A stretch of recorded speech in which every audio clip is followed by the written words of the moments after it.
Sekarang kenakalan versi kedua. Cinta. Ya, ayo. Di antara hura-hura yang membahagiakan dalam hidup Abu Nuwas, ya dia cinta.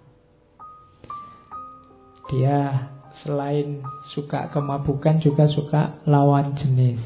Itu salah satu contoh puisinya tentang cinta.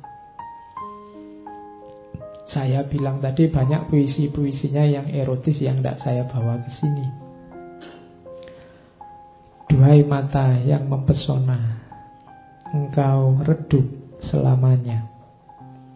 Tatapanmu menguak rahasia yang tersimpan di dada.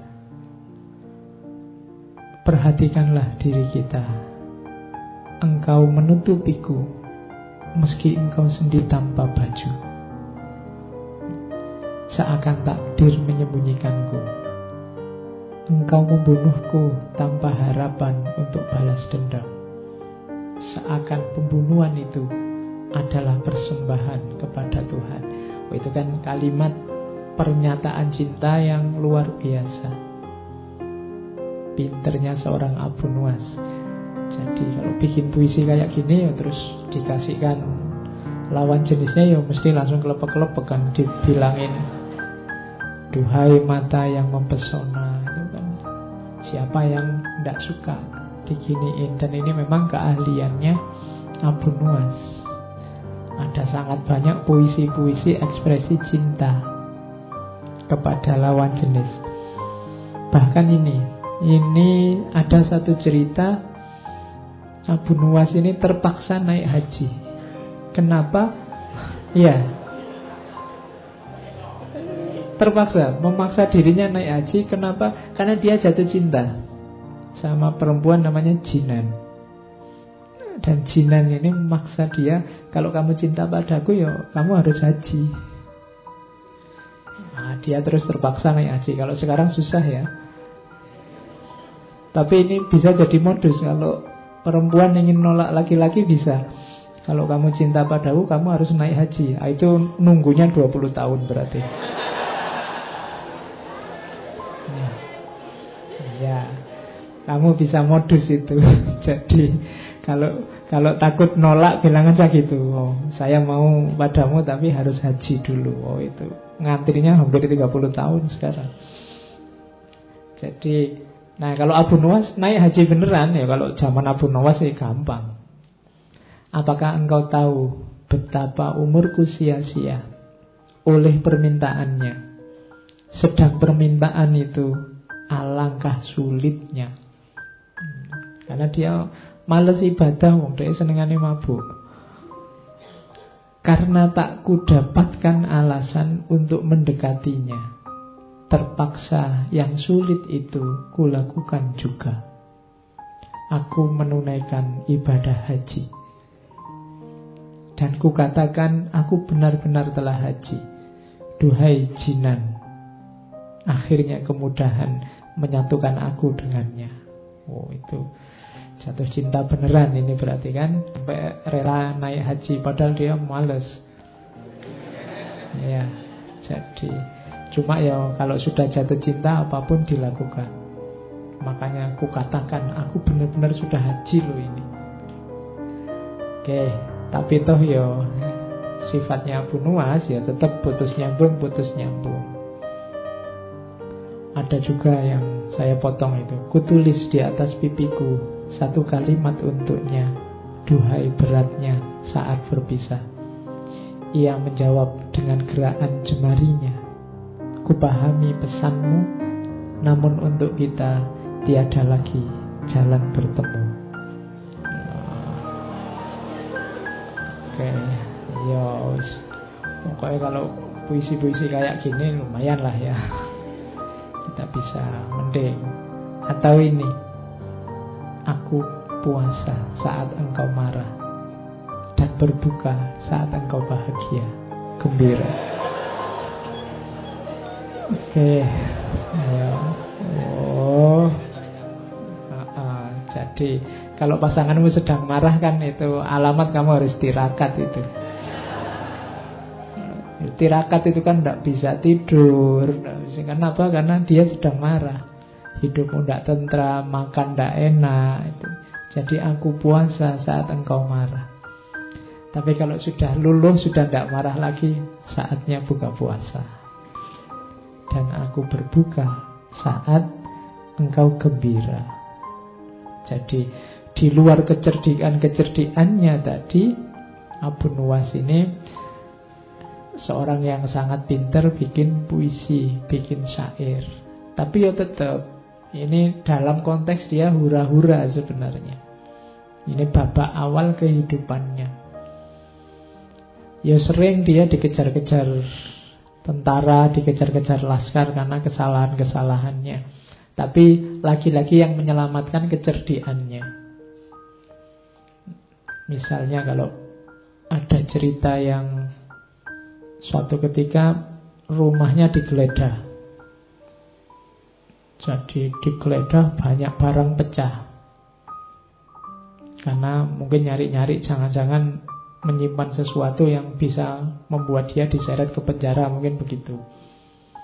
Jadi, Abu Nuwas ini sangat marah, tersinggung karena rumahnya diacak-acak. Dia ingin balas dendam sama raja. Akhirnya satu ketika dia beli roti, rotinya dibiarin busuk sampai banyak lalatnya. Terus roti ini ditutup, dibawa ke depannya Harun al-Rasyid.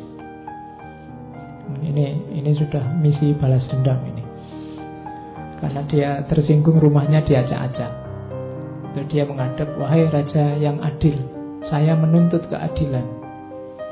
Katanya engkau raja yang adil berarti harus bisa memenuhi tuntutanku. Terus Harun al-Rasyid tanya, keadilan apa yang mau kamu tuntut? Siapa yang mau kamu tuntut? Siapa yang tidak adil padamu?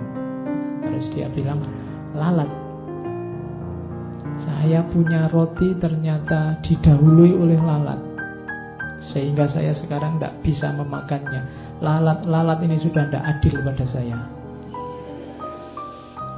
Ya Harun al-Rasyid ketawa aja. Oke lah terus maumu gimana? Tolong Baginda ngasih perintah bahwa saya punya hak untuk memukul lalat dimanapun dia ada. Akhirnya, ya wis, tidak apa-apa. Untuk menghiburmu, sekarang kamu boleh kalau ada lalat kamu pukul saja. Itu Abu Nuwas sudah siap-siap bawa pentungan. Terus dibukalah roti itu, lalatnya nyebar kemana-mana. Ada nempel di kaca, nempel di mana, dia akhirnya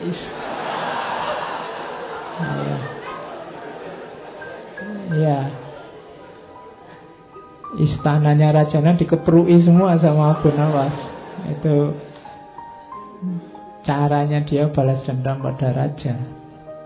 Oke, itu cerita-cerita kayak gini nanti banyak di Alfu Lailah wa Lailah, kisah 1001 malam. Meskipun nanti beberapa ulama mengkritik karena cerita itu fiktif, tapi ada beberapa nama yang harusnya tetap dimuliakan, tapi gara-gara cerita itu terus kesannya jadi. Nanti ada beberapa cerita yang kesannya, misalnya Harun al-Rasyid juga suka minum-minum. Nah, itu banyak ulama mengkritik Alfu Lailah wa Lailah. Karena di beberapa bagian nanti muncul tokoh Abu Nuwas. Karena ya memang ceritanya selalu banyak dengan Harun al-Rasyid. Saya tidak tahu kok jarang sama Al-Amin. Padahal banyak syair, banyak cerita yang beliau justru dekatnya sama Al-Amin. Bahkan tadi yang kelanjutannya mukul-mukul itu, rajanya juga terus pengen balas dendam, tapi tetap kalah kalau sama Abu Nuwas. Jadi satu ketika rajanya ini ingin balas sama Abu Nuwas. Abu Nuwas diajak berburu. Nah, di tengah jalan kok mendung, mau hujan. Nah, Abu Nuwas ini naik keledai yang tidak bisa cepat, sementara raja sama pasukannya bisa naik keledai cepat. Terus rajanya bilang, ini sebentar lagi hujan, pokoknya pedomannya kita berburu ini tidak boleh baju kita basah kehujanan. Jadi silahkan nyari tempat perlindungan sendiri-sendiri. tiba-tiba hujan deras ya, kalau yang pakai kuda yang larinya cepat enak, raja dan pasukannya cepat bablas ke depan. Abu Nawas ini pelan-pelan. Tapi raja begitu nyampe di depan, nyari-nyari tempat perlindungan tidak ada, akhirnya tetap basah. Nah, pelan-pelan dari jauh tiba-tiba datang Abu Nawas. Orang-orang heran, ini semua bajunya basah, dia yang pelan-pelan kok tidak basah. Harusnya kalau ikut keputusannya raja tadi, yang dihukum justru prajurit-prajuritnya yang banyak yang basah. Orang heran semua, loh Abu Nawas kok bisa kamu tidak basah sama sekali? Iya, saya itu takut sama keputusannya raja, yang bajunya basah mau dihukum. Jadi yang lain sudah bablas ke depan, begitu hujan saya ya daripada capek-capek nyari perlindungan, ya tak copot saja bajunya, tak lipat, terus tak dudukin di atas keledai. Ya, jadi bajunya tetap kering, badannya basah tidak apa-apa, kan yang tidak boleh basah bajunya. Oke, ya akhirnya dia selamat, tidak jadi disiksa oleh rajanya. Oke, itu cerita-cerita tentang Abu Nawas masa muda. Dia suka hura-hura, suka mabuk, dan lain-lain.